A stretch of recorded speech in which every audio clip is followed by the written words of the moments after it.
There we go. We are now recording. So, real quick, excuse the cat. yeah, we're doing two things a little different this time for this vlog. One, we're at Miles' house because I'm visiting him for the weekend. And two, we didn't see so much a movie as a music video. I don't know why the new Nine Inch Nails music video is named TRON Ares, but there you go. Yeah, I know nothing about Nine Inch Nails, but the whole time I was like, this is a this entire movie is a dubstep music video. It's like grunge, dubstep, yeah, pretty much.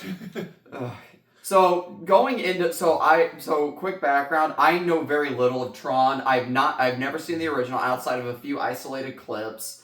I've seen Legacy once because it was on Disney Plus, and I was like, okay, I'll watch this, and then I have almost since forgotten it. Yeah, I haven't played any of the tie-in video games. I haven't watched any of the tie-in shows, so I know very little about Tron. So for a few reasons, my expectations were really low going into this. Like, I know Disney has been trying to make Tron a franchise since the 80s.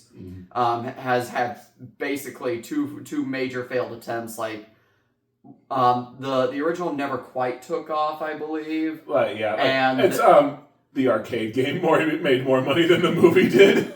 And then then Legacy just flopped. Pretty much, like it barely broke even at the box office with marketing taken into account. I'm just gonna make sure it's actually recording because I'm paranoid. Okay, yeah, it's going. Am I in the shot? No, yeah, you're in the shot.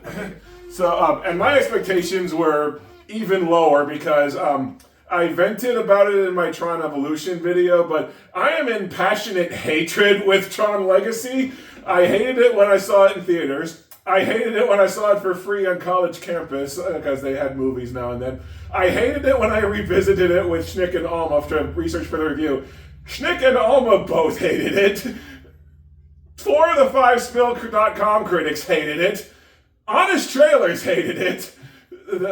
I swear... Though there was one guy who's like kind of passingly one of the friends with the guys from Double Toasted who basically said he loves it because he saw it when he was young and he's nostalgic for it. And even MP, the one guy I know who actually likes it, just full on admits it's just a Daft Punk music video. And like, and on that logic, like, I love Star Wars Phantom Menace. I'm not gonna sit here and tell you I think Phantom Menace is a great movie. But, so, nostalgia's fine, but don't try to sit there and, like, say something's a good movie. Especially since literally the only defense I've heard of Tron Legacy that doesn't call it a music video goes, "Who's better than Last Jedi?" It's like, fuck off. No, it's not. Well, and people are apparently now trying to will Legacy into, like, existence as a cult classic. And I'm it's because, all the people who were young when they saw it are like interneting age now. like the only defense I've heard of Legacy is Daft Punk was kick ass. Yeah. So all that said, we went to see Tron Ares this morning. And expectations below ground level. Like these were the expectations. This is like, you drop me, you're getting slapped. So we saw Ares, and I have to say, probably my favorite of the 3 Tron movies. I expected, so hearing early reviews, I went into it expecting, a lot of action, because that's what a lot of the reviews were saying, and great music, but I was kind of expecting a disaster of a story. I was too, yeah. And, shockingly, when I came out of it, I had a really good time, actually. I did too, and I'll tell you what the difference is. Tron Legacy has a very stock archetypal story where the second they finish setting it up, you know exactly where it's going, and it takes a very basic road getting there. Ares does not have a stock storyline, so you're not entirely sure where it's going. So, even if you're not interested in the characters, you're at least interested in how it's going to get to its destination. Yeah, because, I kind of thought when they got to the climax, because the trailers made it look like, and we'll get to this later, the trailers for this movie made it look like there was going to be a full-on, grid invasion of the real world. Yeah. So that's kind of what I was expecting going into the climax. And that's not what happens at all. Without digging into spoilers, without digging into spoilers yet, the trailer is basically the end of the movie, where like a single recognizer comes in looking for someone, and it raises some hell, and that's the climax. And I will say, as much as I enjoyed this movie, this feels like a Tron movie made for people who don't like Tron, because they barely spend any time in the grid. It's mostly just, here are Tron vehicles in the real world. And shenanigans. Oh, and another thing that didn't help expectations going into this movie, Morbius. Yes, Morbin time Jared Leto was casted, and we're both are like, how does he keep getting all these high profile roles? And I have to say, he's one of the best parts of this movie, regretfully, because they had him playing an emotionless android, basically. And that's kind of plays into his wheelhouse. Well, he was almost giving a similar performance as he was in Morbius. Except in Morbius, he was supposed to be like a person. Yeah. But no, yeah, so I guess begin. Okay, so where should we start with Ares? Well, where I want to start is, you took me to an AMC theater, and we have Marcus near where I live. We saw it in IMAX. This was the loudest fucking movie I have ever seen. Like, the music kicks on, and like, ah! That might have actually helped, though, because it made it possible to focus on things. But yeah, so, yeah, IMAX theaters are generally very loud. Yeah. And actually, there were several times where the music was drowning out the dialogue. Like, this is the movie. Also, it took lessons from Christopher Nolan. Yes. Although the Christopher Nolan does the opposite route, where like I always remember like Harvey Dent has a few lines in The Dark Knight where it's like his volume like breaks the sound barrier. Well, like, I remember when watching Tenet in IMAX, I never saw Tenet in IMAX, but just watching Tenet, like, the sound mixing is so terrible to where, like, the music's playing and you have characters wearing masks most of the time, and the characters sound like,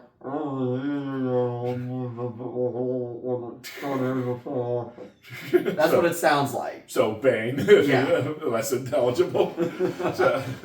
So I guess I'm trying to figure out where do we want to start with Ares. Do we want to just kind of start? I guess we'll start with the opening montage. So, like, the opening montage is like this like barrage of like people like news figureheads like talking about like or giving us exposition, I'm assuming, since the events of Legacy or whatever. I can tell you it kind of picks up a little bit after the first one, because like in the original Tron, and it's still going on in Ares, it's like the human villain is this guy named Dillinger, who basically runs the big company Encom. He stole Flynn's work. He's basically running the place, and he's evil. And basically the opening dialogue of this indicates that since the first one, basically Dillinger has either left or been forced out, and this family started a new company. The confusing thing is, they state that Dillinger has been competing with Encom for 40 years. These movies take place in real time, and it's been 38 years since the first movie, so that's one of several parts where this doesn't line up with the other two movies at all. But it's like, so basically, Dillinger runs, evil family from the other two movies runs a company that's basically researching AI in the grid, and Encom, they ditched Sam Flynn and Garrett Edlund like a stone from TRON Legacy, because that movie ends with him taking over the company, and he just left at some point because they don't want to reference that movie. So it's basically Encom is now a good guy company researching the grid and wanting to use it for good, and Dillinger wants to use it for bad. And conspicuous and interest, and it didn't escape my notice that Encom, like, So they show like Encom. So in the movie, Encom's grid is represented in blue, and Dillinger's grid is represented in red. It did not escape my notice that it's red versus blue. Yeah, well, that's how everything's coded. Like Yu-Gi-Oh is coded that way. Iron Man visors are coded that way. But like that is a little confusing, because like in most of in Tron Legacy everything's blue or white. I think it's meant to be. So, and I guess that brings me to my first question with the movie. So, since you know more about Tron than I do, so in Tron Ares, they have like each server is basically like its own grid, and in order to get from one grid to another, you basically have to hack into that grid. Is that how it all Tron generally works, or is this like something, or is this one of many things you're telling me the movie just makes up? Honestly, the two movies don't really explain how different systems interact with one another, and Tron Evolution, basically, the video game, basically has like their different cities, but you don't really know if the cities are different systems or what. I do remember the different cities are different colors, though, because like there's a colony of survivalists and everything's green for them. Well, Legacy just made it sound, when Legacy referred to the grid, they made it sound like it was just one giant grid. Yeah, I think like revisiting those in hindsight, like the grid is basically just meant to be like one server in cyberspace. Yeah, so like one server in cyberspace, and yet apparently, I guess in this movie, it's multiple servers. Like, it's always been ambiguous what the hell the grid is in Tron World. That's another thing, everyone just calls it Tron World, when that's not it at all. Which, by the way, Bruce Boxleitner, main character of the first movie, and reduced to cameo in Legacy, not even in this movie at all, if you are wondering. So I know that's a deal breaker for fans. So let's see, so we open with Evan Peters, Ralph Boner. Ralph Boner.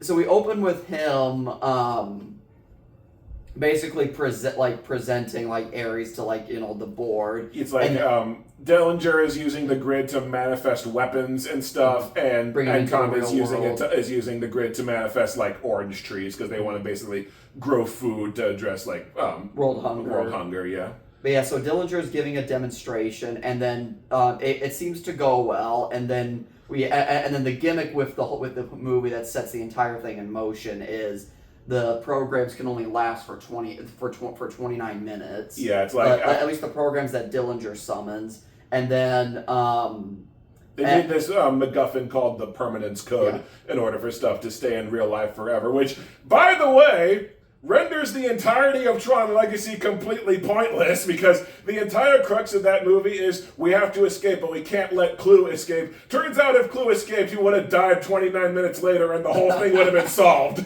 So that really just invalidates Legacy. It does. And there's another thing later that invalidates it further. But like during the opening credits are set to a montage of Ares being trained on fights, and when he gets going, I was like, oh crap, are we in trouble? Because this is so busy, I can't tell what's going on. Yeah, there are a few action scenes like that. I was having trouble figuring out what was going on during that action scene, but it actually did manage to stabilize. Like most of the action I could tell was going on, but every now and then there was a bit that was just too busy, and it was mostly the like speeder boat thing during the grid escape where I had trouble telling what was going on there, but everything else was mostly clear. But yeah, so like so when Dillinger finds that out, we cut to a team, like 2 people from Encom going to Alaska, I think, to go through like Kevin Flynn's like old code. Like Flynn has a stack of discs there for some reason, and they're playing coy, but you can tell right away, like the lead female character, her sister is dead, and she's having trouble coping with it. Basically, she finds the permanence code, which basically kicks, and Dillinger finds out that she has the permanence code, or we could just call it the goober, lean into the Spider-Verse. But so basically that kicks off what most of the movie is like a variety of chase films, tropes kind of, where he's trying to get the code from her. And there was something else in between there that happens. I'm trying to think. Well, when Ares is in the real world, because Dillinger's trying to pitch him as this like super soldier, he hears and feels rain, and that basically kicks him off, like realizing, wow, life in the grid really sucks. I want to be in the real world where you feel stuff. That's what I don't understand. Like, what about rain was so special? I don't know. It's implied a little bit in Tron Legacy that like programs, I don't know if there's just nothing to feel in cyberspace. They've never come out and said it, but wait. So wasn't the whole thing about the? Here's the thing that's just coming to my head. So like the whole thing in Legacy, wasn't that like ISOs, like self-aware programs, right? Yeah. Wouldn't that make what Ares becomes an ISO? Almost. Effectively, but we were told in Legacy that all the ISOs were wiped out, right? Except for Olivia Wilde's character. It was, yeah. Like, this movie does not bring up ISOs at all. And, like, I think instead Ares is basically meant to be, like, an AI that keeps learning until he becomes, like, self-aware. But again, the themes of AI are so surface level that you don't really know what it's supposed to be saying about it. Like Jared Leto, they seem to so the movie starts off by seeming like it's going to use Jared Leto as Ares to explore the danger of if AI is used as a weapon, and then contrasting that with MCOM using AI as a tool to help humanity. Yeah, but it does not. For the rest of the movie, it does nothing with that idea. Especially since Tron technology is such bullshit that you can just use lasers to materialize stuff out of nothing. Law of conservation of mass be damned. And it's like Tron technology is so bad that you can't really use it to have a conversation on AI anyway, because you can't use AI to grow corn. You just can't. I also don't know where, because the movie made, so Tron Ares made it sound like the rules are you're just bringing things from the grid into the real world. Yes. Where are you finding trees in the grid? You could program, I guess the implication meant to be you program a tree in the grid and then you bring it to the real world, but that still doesn't account for what are you building it out of? It looks like 3D printing, but they just call it lasers, which you can use lasers to 3D print, but you make it out of a liquid that the laser solidifies. They're building stuff out of nothing. That's why the Tron technology has never made any sense. So when the lady finds the plot MacGuffin, the goober, she flies back. Dillinger hacks into MCOM and causes a server crash in the middle of this big video game launch party. Because NCOM is still that's another thing about the series that has never really made sense. NCOM is a video game company, then is just a general purpose software company, and then is all humanitarian stuff. It's almost like Microsoft if they started with the Xbox and then went to other stuff. But when they're hacking the server, this was pretty much the biggest bone that Tron fans were thrown, and the part we both thought was the best part of the movie. Mm-hmm. They visualize hacking a server as 6 red agents that are led by Ares basically have to break into this vault, this big ass vault, Mission Impossible style. That is the kind of visualization of technology concepts that Tron is supposed to be built around. And then when they and then what I really liked is when they detect it, when MCOM detects the breach. They're quick to formulate a response, and that response is visualized in the grid as a bunch more blue, as an army of blue programs coming up to, as sort of a firewall or a virus detection program or something. Yeah, or antiviral program. Yeah, or an antiviral program, and the whole escape was it was not only a visually entertaining sequence, but it was actually it was one of the most visually imaginative action scenes I've seen in quite some time. It's a glimpse at what could have been, because that scene right there is basically the core of what Tron is supposed to be, and it's the only scene like it in the entire movie. Because everything else that happens is generally in the real world. There's one other action scene in the grid, but it's not really visualizing anything. Yeah, it's not visualizing. It's not a visual metaphor for stuff how I know in Tron Uprising and in Tron 2.0, an EMP or deleting information is basically treated like a giant bomb. And in Tron Evolution, a virus is visualized as a zombie plague. Which at least is a creative idea for as many problems as Evolution has. Yeah, and this treats computer hacking as a Mission Impossible, breaking into a vault. It's the stuff Tron is supposed to be built around, and it's just a taste of what the movie that Tron fans want.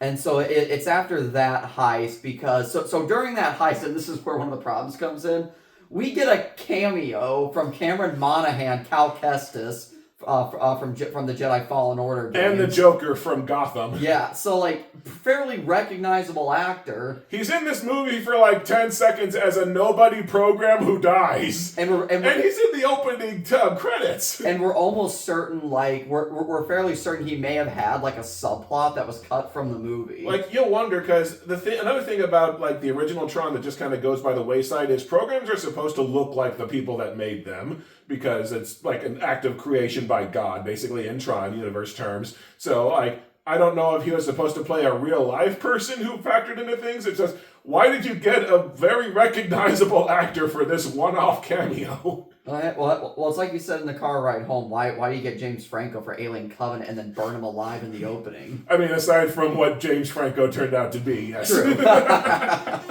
Well, not too different from Jared Leto. Yeah. So Dillinger finds out that our lead character, who's, I don't remember her name. I think her last name is Kim. So it's Kim, probably. She's got the goober, so he sends Ares and Athena, which is this very angry black lady. I'm sorry, I don't. That's probably insensitive. I don't know. She is played by her name is Jodie Turner-Smith, okay. And if it's the actress I'm thinking of, she was in a movie with Daniel Kaluuya called Queen and Slim, which is, again, not saying this to sound insensitive, but it's like the black version of Bonnie and Clyde in a way. Okay, well, she did a good job. It's just not like a lot of actors, not really elevating the material above what's kind of thinly sketched on the page. But so we have, this is where we get a light cycle chase, except the light cycle chase is cool enough. Like, it's basically a motorcycle chase on a highway with a bitch of a continuity error. Well, it was, and I will say, and this is where I start. Honestly, this action scene, because it's a pretty extended chase scene, and this is why I was like, okay, I am definitely enjoying this movie, because from what I recall of Legacy, there is so little action in Legacy that it actually Legacy can put you to sleep. Well, yeah. And Ares at least does do a good job of keeping you awake. Well, part of Legacy's problem is it blows its load right at the start of the movie, and then the rest of the action sequences pale in comparison. Ares has them stretched out to where they all relatively feel kind of equal in intensity and stuff. Mm-hmm. My problem is the motorcycle chase eventually turns into the light cycle chase, where they're using their trails to try and fight each other, but the light cycle is the iconic action sequence in Tron that you pretty much have to have, and here it's basically just a run-of-the-mill motorcycle chase. Well, and even then, it's when they start creating the light trails, I was expecting there to be a lot more collateral damage, because my understanding is the light trails are basically lightsabers, as we see when it splits the cop car in half. So how is that not causing way more collateral damage? This also comes up during the climax, where depending on the scene, these walls are either these light trails are either instant disintegration or just walls. Or just like walls that contain stuff, because Kim puts her hand on one of them, and I'm like, don't do that. Yeah.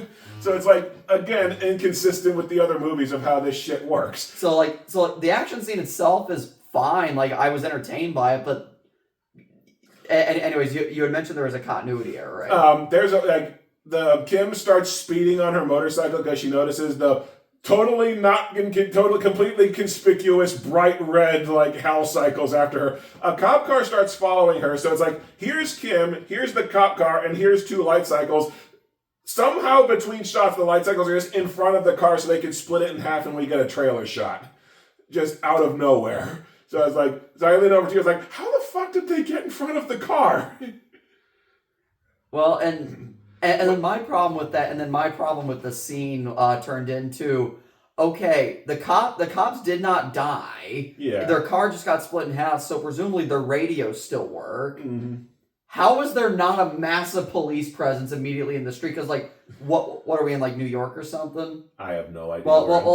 We're in a major metropolitan city. That place should be swarming with police just on a daily basis. Mm. So how is there not just a massive police presence immediately? I know. Hello, we just have two high-speed motorcycles destroy a cop car. Mm-hmm. They have unknown technology, weaponry, send reinforcements. We do eventually see more cops at the end, because they're pulling up behind Athena when she dereses. So the chase goes on for a long time, and basically everyone crashes. And at this point, Ares has had to research Kim for his mission, and it's basically cyber stalk her. It's pretty all but stated he's falling in love, only they don't go anywhere with it romantically. Thank God. But what confused me is they play it like Athena is a jealous lover who's just the way she reacts to his attention towards her, like it plays off like she's romantically interested in Ares, even though that there is no romantic subplot anywhere in the movie, but they still imply the hell out of it. I didn't quite get that feeling. I just got it. The way I got it is that Ares was starting to disobey and question directives from Ralph Boner. Yeah, that's probably what it was meant to be. And that's why, and then because she is a program that doesn't question the directives, that's why she's going after Ares, is because like Ares isn't fulfilling his program. Yeah, which. Sorry, we'll continue, because this is something I wanted to get to with Jared Leto, and the marketing of the movie. Yeah. But yeah, so we'll keep going. I was just going to say, like, that's probably how it was intended. It's just like the staging made it seem like Athena was jealous of her. I will say, speaking of Athena, in that, like, Tron black armor around her, she did look pretty hot in that. Yeah, well, especially because it's got boob cups on the front. Yeah. So, like, they have a handheld, like so their time limits expire. Ares and Athena get sent back to the grid. But, and actually, that is one thing I like about the movies. The movie at least adheres to that rule of like they have 29 minutes. The programs have 29 minutes. Like I at least felt like that mechanic, I guess you would say, since we're speaking about video games, like that mechanic of Tron, that mechanic the film was using, at least seemed like a really cool idea, because that almost added an extra layer of tension, because it's either the characters defeat the programs or they just outlast the programs. I feel like they kind of bent that time limit just for how slow the recognizer was moving in the climax. Like it seemed like that should have been more than 29 minutes, but they don't explicitly call it out. So it's like it's probably like cinematic time, like how Namek was exploding for only 5 minutes. But it turns out Dillinger has this handheld laser and zaps Kim into basically their big all red grid. And it's like they want to extract the code from her because she broke the drive that it was on, but they're like, this will kill her. And this is where Ares is like, no, I don't want to do that, and he starts disobeying orders. And he tries to like convince like the other red programs that like, oh, the guy didn't give us any orders, so we're gonna wait. Yeah, and then that does not go very well. But it's like, this is the part in the movie where pretty much anyone who knows anything about Tron expects there to be like a lot of just adventures in the grid, seeing the this giant virtual world, this cool it's basically you finally got to the cool sci-fi planet. You want to like root around and explore here, but they basically dash for the exit portal immediately, and they spend no time in it. Yeah, it's literally just like Ares grabs basically what amounts to a speedboat, and Athena basically sends some like light trail missiles after them, and then they leave the grid, and that's about the last we see of it. I wanted to call that water, like, the way they were speeding on that watercraft reminded me of like the speeder bikes from Star Wars. It kind of does, yeah. And by the way, I wanted to make a joke about this during the movie, but I wanted to keep my talking to a minimum. But like the joke that was running through my head of, oh God, please don't ride on Jared Leto's back. Because like with the information that we know about Leto, he's kind of a creep. Yeah. So like I hate for you to be that physically close to Jared Leto. What's funny is I read on TV Tropes about the method acting that Jared Leto used for this. He basically... What method acting is there to be able to do? Well, to pretend that he was a program, he basically didn't talk to anyone except for Jeff Bridges when he was on set, because Jeff Bridges is like the user and the creator and stuff. So they got a pretty sweet deal of Jared Leto basically ignoring everyone on set.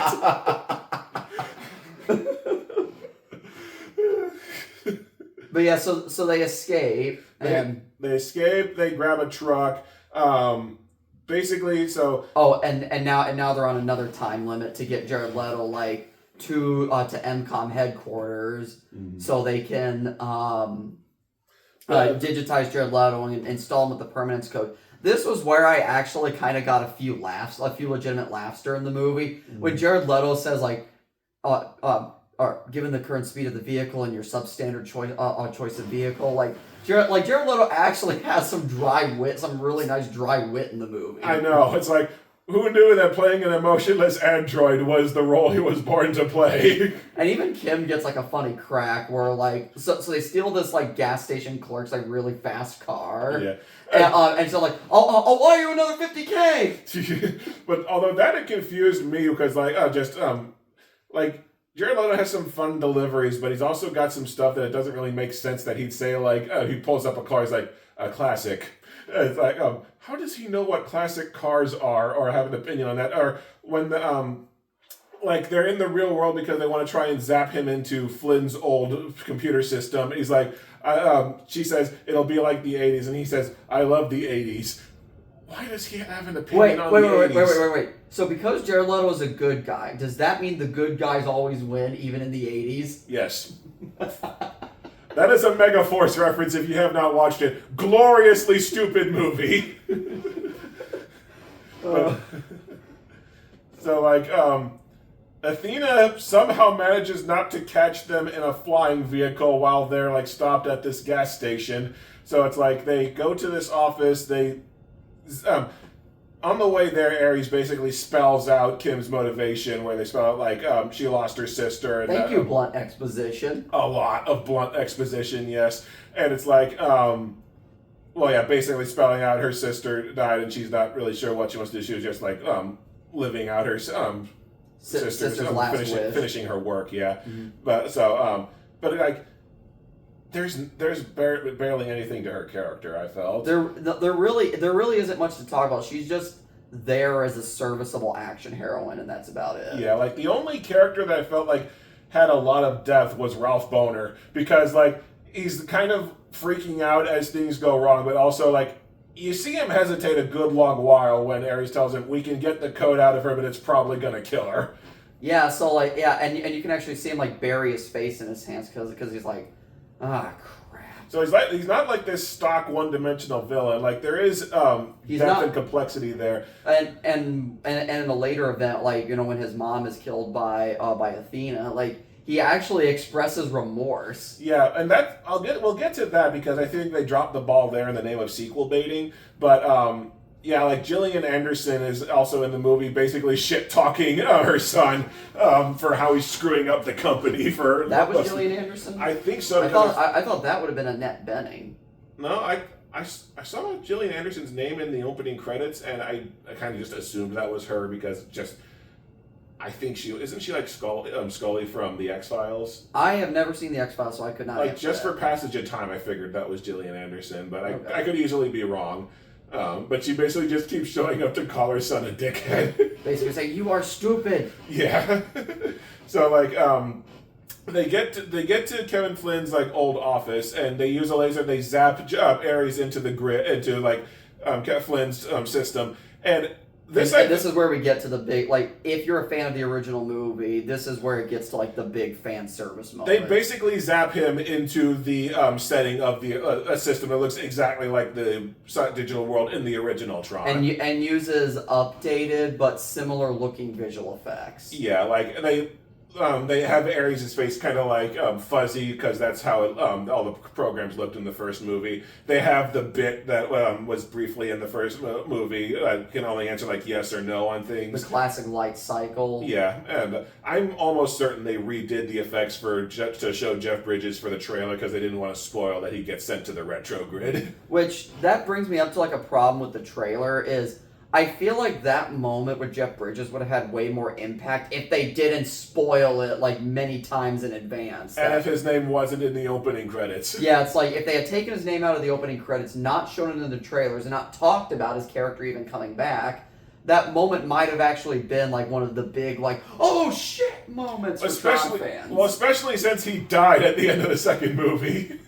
Like that just could have been like a cool cameo sequence if it wasn't spelled out in advance. I will cut them some slack because like Tron is not a series that has ever been particularly successful, and Disney really needs this to be successful. I don't think it's going to just because Disney's got a lot of problems at the moment, and like Tron fans are already in rebellion because Bruce Boxleitner is not involved in this project. Who's Bruce Boxleitner? He plays the original. He plays the actual character of Tron, and also Alan is.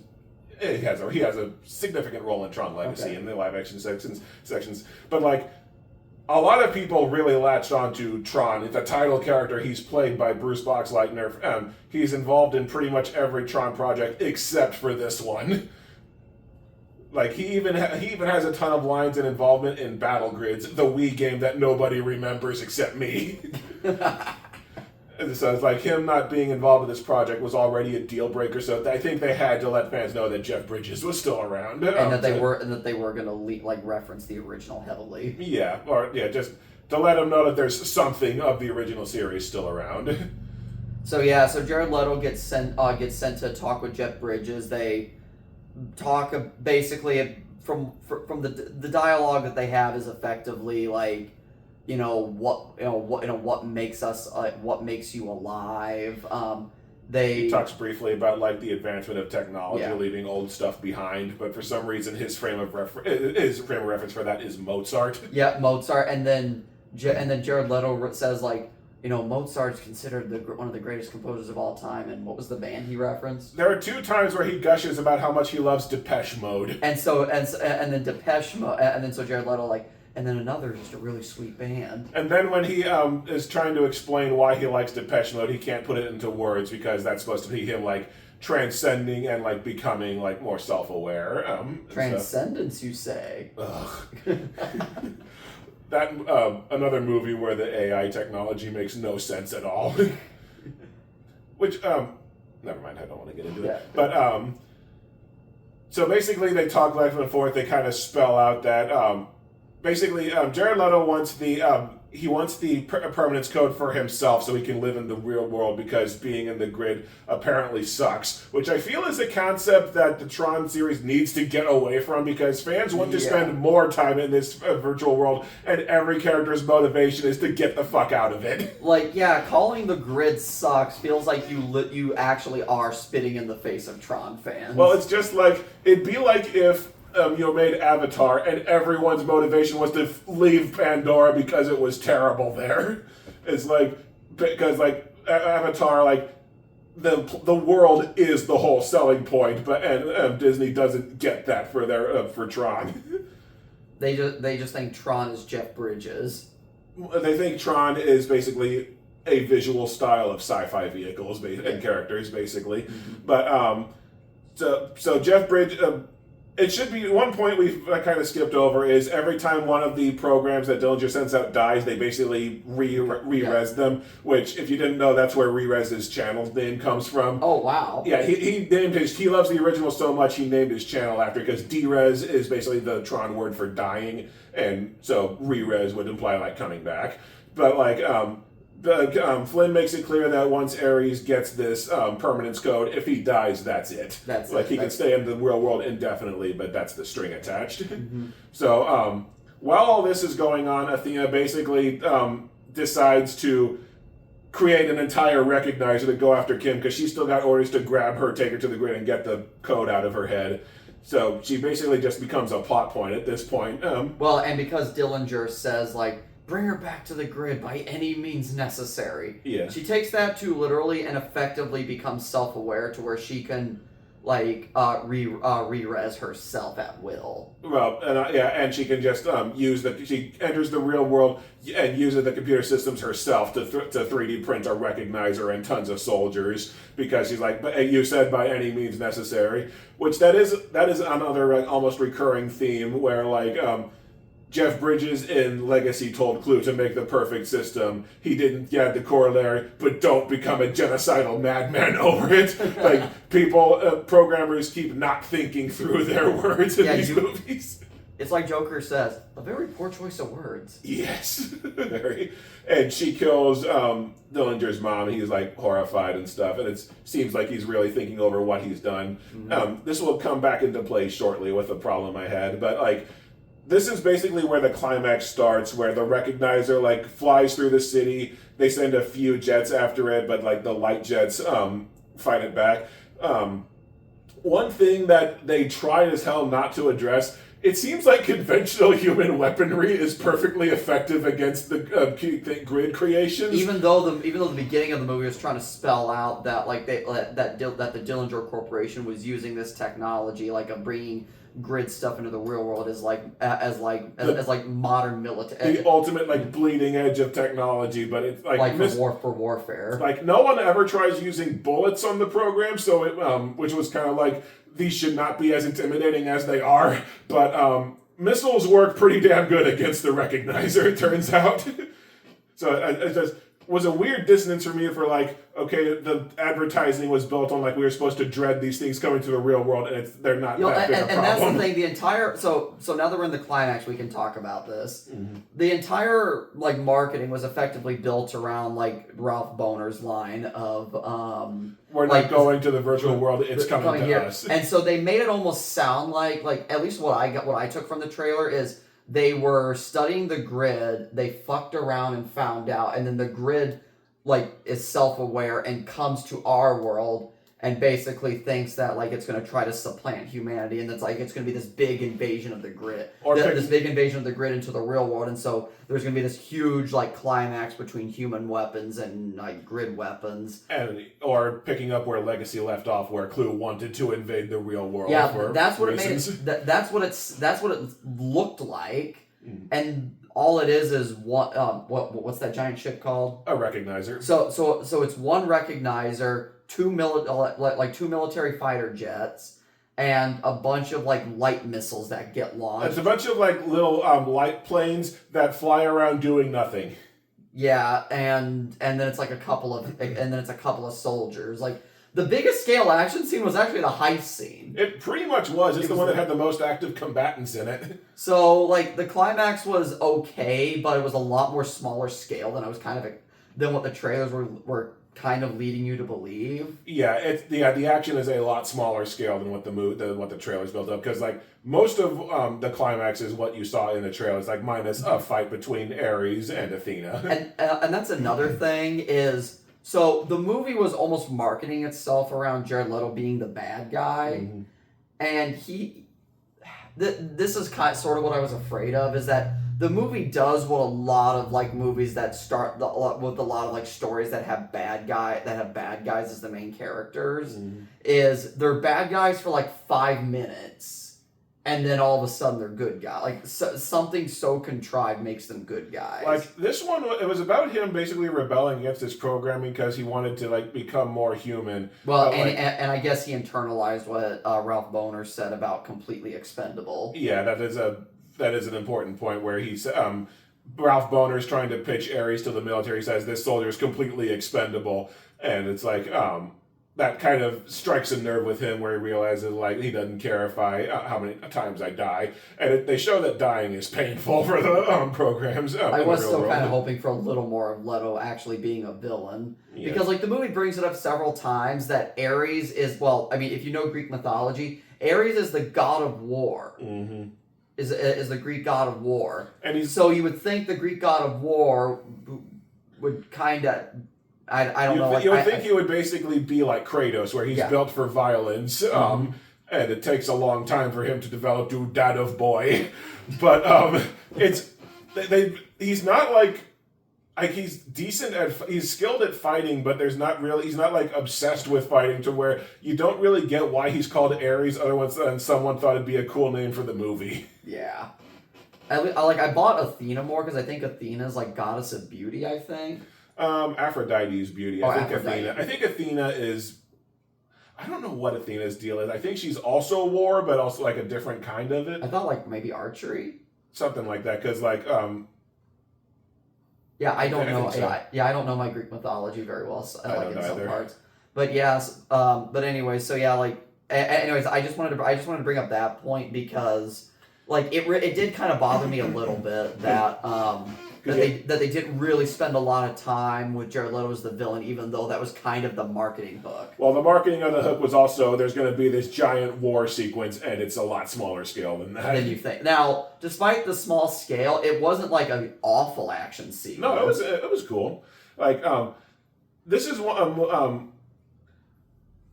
The action sequences are enhanced in this one by looking cool from the Tron technology, I think. Whereas they're actually paced and shot really well. They are, yeah. Like the pacing of this film is pretty solid for just being like a mindless turn your brain off action movie. No. It's not an action movie. It's an action music video. Yes, action music video. Whereas like Tron Legacy, like it looks nice, but the pacing is so sluggish that it's like difficult to stay awake. The visuals don't help. But like this one, that's like. I don't remember a whole. I don't think there's any action in this movie that's super memorable. But in the moment, it's fun because of the cool visuals. I think. Well, the first major action scene with like the hacking, that actually I will say is extremely memorable. That is, probably is the most memorable part of the movie. And again, it's the thing that Tron kind of leans into. Yeah. So here's the part where Tron Legacy turns out to have been completely pointless because. Ares is stuck in Flynn's 80s grid. He can't get back out because Athena broke the laser. It turns out that Flynn has a back door that just powers up the laser that's in his old lab from Tron Legacy. The entire fucking plot of Tron Legacy was having to get to the portal before it closed because it couldn't be opened from the digital side. But he had this back door the entire fucking time that was 30 years old. And on top of that, there was another problem. Well, and it ties in another problem we mentioned earlier. Tron Legacy is now pointless because you said like, oh my god, we can't let Clue get to the portal into the real world. Well, even if he does, he will only survive 20 minutes without. He would have gotten there, died in 29 minutes. Problem solved. It's like I don't even think they intended that, but it just like the plot points of this movie basically implied that Legacy was a complete waste of time. Which, granted, we already knew that, but still. And then what clued me in that the lab we see was a throwback to Legacy is like, and then it comes out and it shows the exterior shot and like that was the opening shot of Legacy. Well, also that's Flynn's arcade from the first movie, where like in the first movie it's like he's been ditched out of NCOM. He opens an arcade with his like games and stuff, and that's again a callback to the first one. And I mentioned this while we were watching the movie. This movie really feels like it's. So this movie is clearly trying to be a reboot of Tron. Like, it fully acknowledges the first movie. Yeah. It has reverence for the first movie. It has a couple of tiny callbacks to Legacy, but largely ignores the events of Legacy. It has blink and you'll miss it newspaper clippings barely alluding to Legacy, and that's pretty much it. And showing what Will Flynn and Olivia Wilde's character, potentially Olivia Wilde's character. Like it ends with a postcard implying they may revisit Legacy in a sequel if they get one, and that's as far as it goes. But another thing where I mentioned there are several points where this doesn't follow the rules of the universe. When Kim gets digitized into the grid, like she's basically standing there catatonic until they put a identity disc on her. Yeah. That is not at all how it works when either Jeff Bridges or Garrett Hedlund get sent to the grid in the first two movies. Jeff Bridges is basically just already programmed up, and when Garrett Hedlund gets into the grid in Legacy, he's wearing his regular clothes and they have to give him a disc because they still think he's a program. And they don't even do anything with Kim as a digital program. They don't, because they just get her out as quickly as possible, literally as quickly as possible. Which also the portal in the grid in Dillinger's grid is implied to be open all the time. Jeff Bridges explicitly says you can't do that in Legacy because it uses too much power. So again, it's completely ignoring the rules from the other movies. Well, and then there's also an and we talked earlier. The other major inconsistency is the light cycles, and how the light that emanates from the cycles works, because I was always under the impression, and again, from how you explained the light cycles in the Battle for the Grid video game is. When you play that one racing game where you have to kill your enemies by causing them to crash into light trails, I've just always been under the assumption that those light trails function like lightsabers. They basically are if you in the video game, if you graze a light trail, just kind of sideswipe it, you might survive, but usually you touch one, you die. instantly. Like I don't know if it's just because meant to be like the force of a head-on collision, but the implication up till now has basically been that they disintegrate things. But when Ares gets back to the real world and like they have these stabs that make light trails, he jumps on the trail of his light trail that his staff makes to jump like off a platform. When like to my understanding, in any other incarnation of Tron, that would have taken his foot off. But like it's just inconsistent here how it works. Okay, so then there's a hand-to-hand sequence, like a hand-to-hand fight sequence with Ares, two minions, and Jody and Athena. Mm-hmm. I enjoyed that sequence. I enjoyed the sequence, and there was tension to it of the fact that Athena was on a timer, whereas Leto was not. So Mm-hmm. like again, all Leto was like, I just like the tension of Leto basically just has to outlast her. Yeah, and because like the each side kind of has the advantage. Like he's mortal, but she's on a timer. Mm-hmm. But the one thing about that fight I didn't get, he throws his identity disc once and it completely wrecks this big armored vehicle. It's like, how fragile are these fucking things? Although and by the way, the light armored vehicle that Athena was driving looks so much like the Tumbler from Batman. I could see that, yeah. But so there are two other things about the climax I want to talk about. One, like Kim says, like, okay, these friends, like, I think it's like Hassan Minaj is this completely useless character who only pops up like twice. Like he's trying to hack Dillinger's grid. They introduced him in like at the start as basically presenting a new game, and then he disappears. But like he's trying to hack the grid into Dillinger's grid so that Athena can't resurrect herself. Kim is like running. She's like, "I'll buy you some time. I'll distract them. I'll draw them away." She takes off running down the street, as if that's going to outrun a giant UFO and a fleet of fighter planes. And this is where where I think they kind of dropped the ball with Ralph Boner's character. Hassan Minaj is trying to hack into Dillinger's systems, but he's not having any luck until suddenly, magically, it works. I thought for sure that they were going to reveal that Ralph Boner let them in on purpose to kind of atone for what he did. But then at the end of the movie, at the climax, he basically runs away into the grid. So it's like, what I thought they were building... Because the police are about to arrest him. Because that was the funny thing, is like...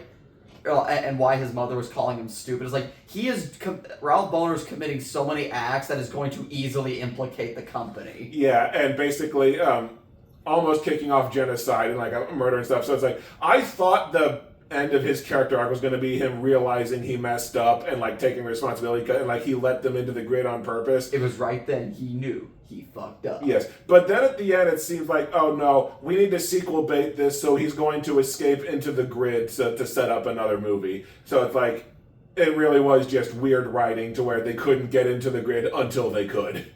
Well, and like, my thing is, like, if Hassan, so like earlier in the movie, Dillinger like drops a cyberware attack like on MCOM's grid, and then when Hassan Minaj does it during the climax, it makes it sound like the grid is completely offline now. Yeah, like Dillinger's grid is completely offline. So when Ralph Boner is able to escape into his company's grid, it seems like it's in ruins, but it's still intact. Yeah, like, I think you can probably just pin that down to nobody knows how Tron technology works. That still doesn't make any sense, because, like, what's he gonna do inside from what is effectively an inactive server? I don't know. But, like, there's a big fight scene, all the bad guys die off for good, Ares lives in the real world. And he, like, goes off to Greece or something, because, of course, they make jokes the movie does make a couple of jabs, the fact that he is named after a Greek god. Yeah.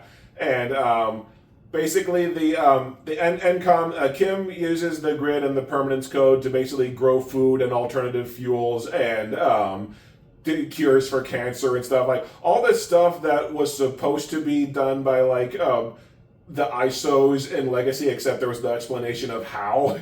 So, but it's like, so now it at least makes a little bit of sense. So, if they do make another Tron movie, they're going to kind of cross into Reed Richards' useless territory, where they might have to backpedal on all the real world problems that we have that can't be solved with magic technology like they are in Tron.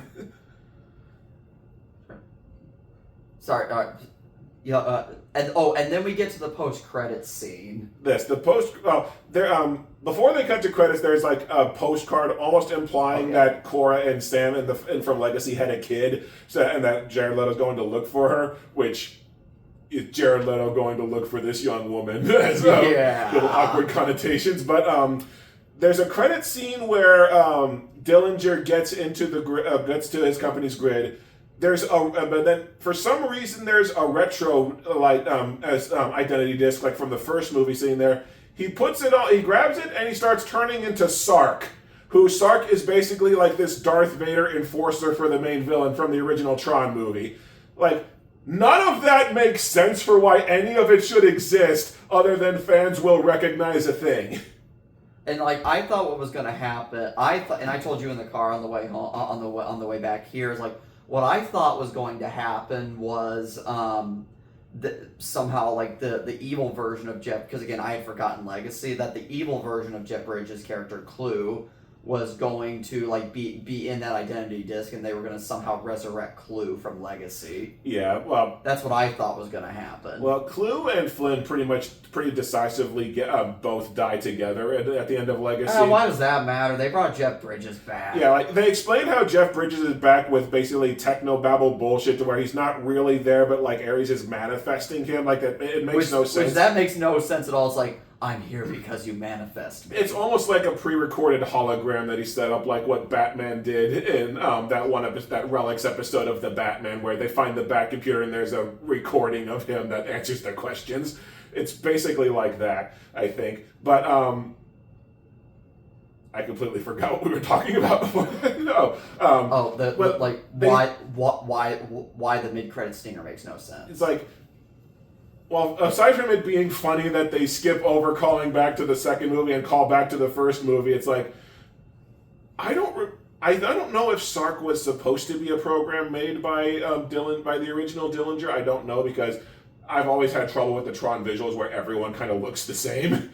Do you know actually, this was something that dawned on me during the movie. Do you know what the funny thing about the company, like the Dillinger name? What? Is that Dillinger is the last name of a famous bank robber named John Dillinger, who was played by Johnny Depp in a movie that Michael Mann made called Public Enemies. I remember liking that movie. But yeah, but yeah, it's just like that whole time I was like, so a company has the same last name as one of the United States' most famous bank robbers. Yeah, like in universe that'd be awkward. In movie terms, it's so we can probably just identify them as being evil. And one thing that caught me as funny is like the title song for this movie is "As Alive as You Need Me to Be" by Nine Inch Nails. They play it over the credits. They play like a third of it.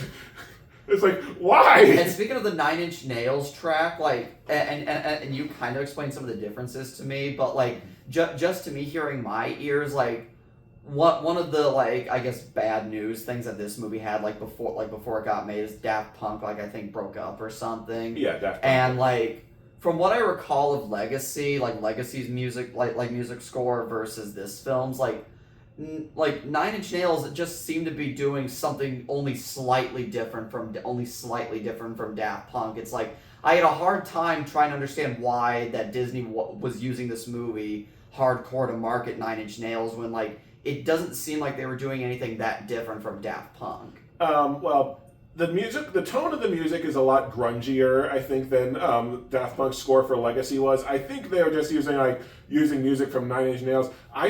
Something that Double Toasted said made me think that, like, I don't know if Nine Inch Nails broke up and this is like their grand return or like reforming or something, but I think that was just because with Jared Leto being Jared Leto and Tron not being that recognizable a franchise, they needed some kind of advertising hook. Not to mention Nine Inch Nails was executive producers on this movie. As was Jared Leto. Oh crap, I forgot about that.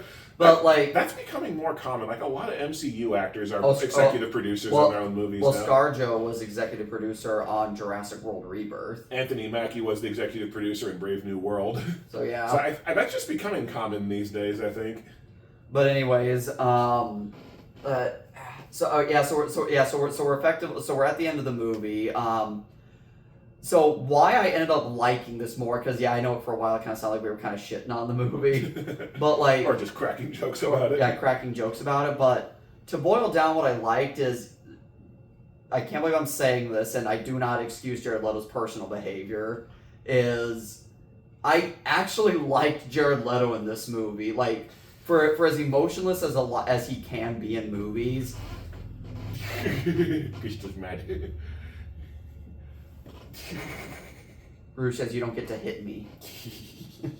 But disregarding Leto's personal behavior, well, not disregarding it, but like in spite of it, I guess I should say, same way with Ezra Miller in Justice League. Yeah.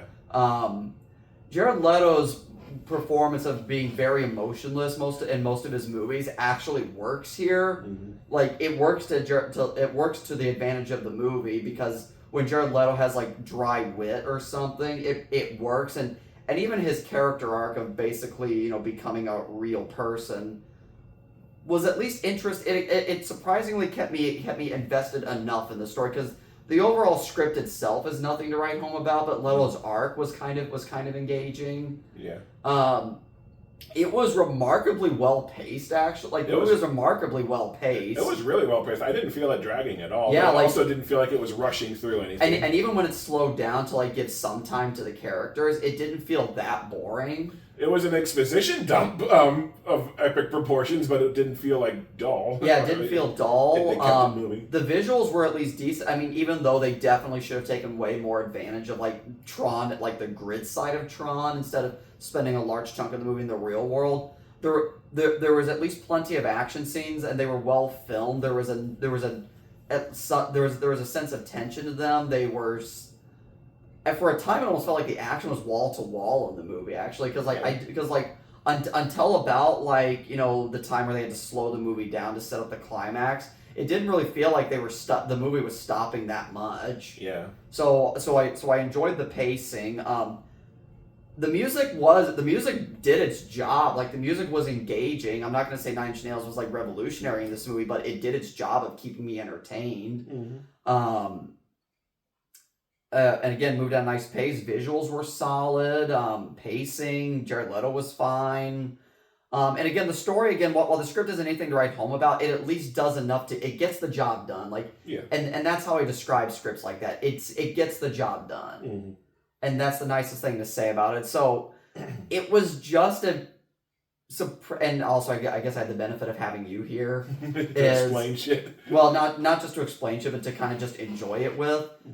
There was just and much like it was hard for Jared Leto's character to put into words about why he loves that one band. Mm-hmm.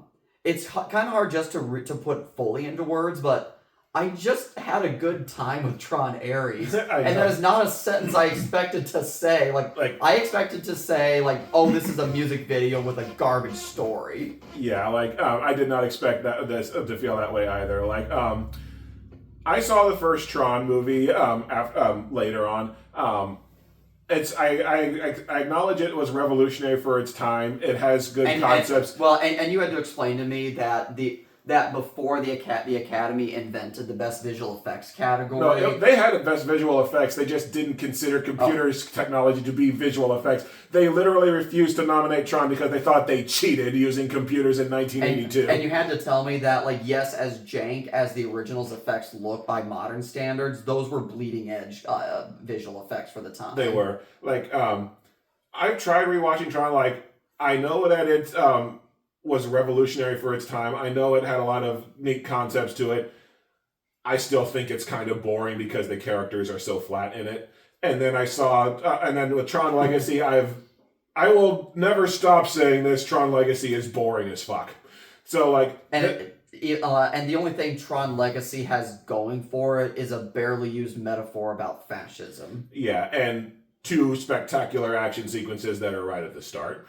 But Tron Ares, it knows exactly what it is. It's an action movie. It keeps it moving. It's nothing that's going to stick with you because most of the characters are flat. Dillinger is the most fleshed out character, and I feel like they betray his development to set up sequels. The plot is basically your basic adventure, kind of everyone's chasing after a MacGuffin, and they have to keep coming up with new ways to go after it. But it's got really entertaining action, and it moves at a good pace, and it's a good...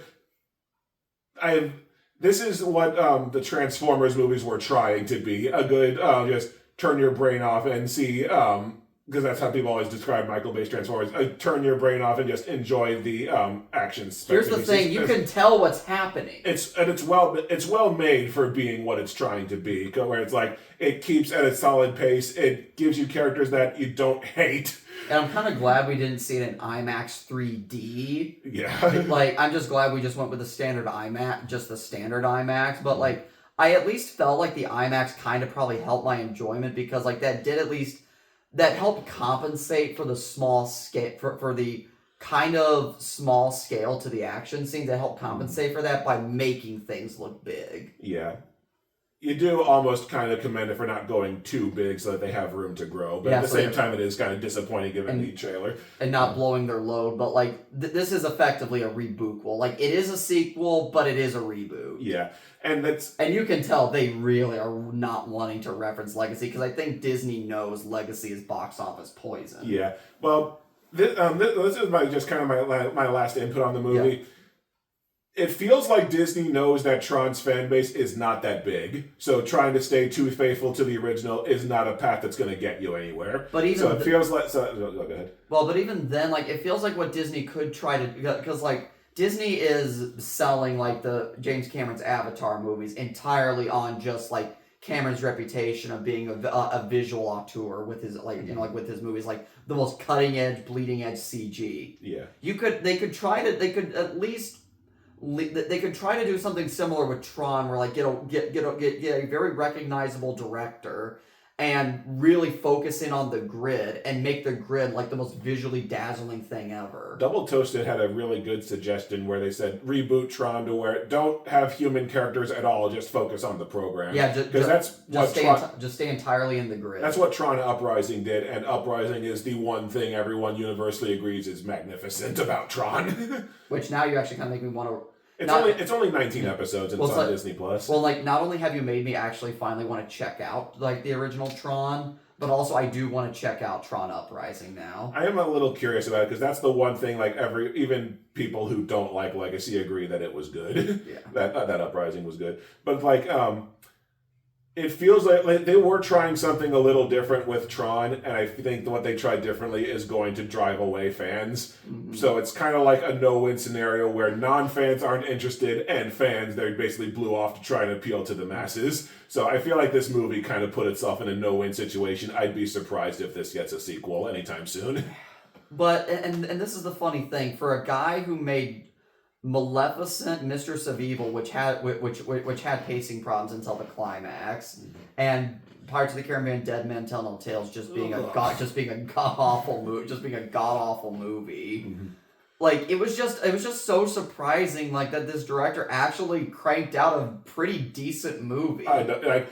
Yeah, it's like, it's not the kind of redemption arc that the dude who made Top Gun Maverick had, but which, by the way, he directed Tron Legacy. Yeah, Joseph Kosinski. But it's still like surprising that he leveled up that well. He was another producer on this movie. Huh. Because Joseph Kosinski was another producer on this movie. Well, this has been in development hell for like a long time. For like at least a solid decade. Like well, you said that they put this on ice around 2015, and then around 2017 brought it back.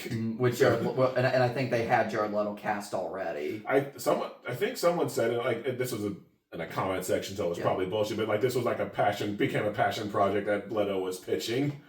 Like and actually, it just kind of dawned on me. So this movie was stuck in development. So Jared Leto was cast in 2017, and he was super passionate about this, and even though it got stuck in development hell, he stuck with it, and eventually the movie in some shape gets made. Mm-hmm. How have we not gotten the same success with Mahershala Ali's Blade movie? Like, Mahershala Ali's Blade movie has been stuck in development hell for a similar length of time because, like, it technically, like, Mahershala Ali was cast like pre-COVID, I believe. I think so. He was cast as Blade pre-COVID, and that movie has just kept having problem after problem after problem to the point where I think Marvel has just put that movie on ice now. I think they have. Like, Marvel Zombies introduced Blade when he was supposed to have already been introduced. So it's like, I just don't get how we get like a Tron, it's just interesting to me how Tron Ares got out of development hell, and Blade is still stuck in development hell. Well, a lot of projects get stuck there, yeah. The way you were building that up, I was actually drawing comparisons to Black Adam. How that was in development hell for ages with an actor being an actor's passion project almost, except Black Adam was a train wreck and this was at least passable. Well, and here's the thing, and I can't believe I'm saying this, Jared Leto gives a better performance in this passion project than Dwayne Johnson gave in his own passion project as Black Adam. Because, Dwayne Johnson was cast as Black Adam for a while before the movie actually got made. Oh, yeah. Like, that was, that project long predated the DCEU, I think.